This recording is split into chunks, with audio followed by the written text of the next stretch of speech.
పెమిటి పాట ఐడియా ఎలా వచ్చింది చెప్పమంటారా? తను ఫస్ట్ టైము రూమ్లోంచి బయలుదేరి చెన్నై వెళ్ళాడండి రాయటానికి ఒక చోట. వెళ్ళిపోయాడు. ఫోన్ లేదు.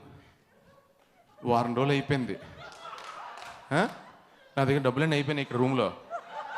అయిపోయి వీడు వస్తాడా, ఇంటికి వస్తాడా, అసలు చెన్నై తమిళ్ రాదు, ఎక్కడున్నాడో, ఏళ్ళకి తిన్నాడా, ఏళ్ళకి పడుకున్నాడా, ఆరోగ్యం ఎలా ఉందో, కనీసం రొంపొచ్చినా చూసుకునే వాళ్ళు లేరు. ఏ జ్వరం అన్నా వచ్చిందా, ఫోన్ చేయట్లేదేంటి, ఎదురు చూశానండి వచ్చేటప్పటికి.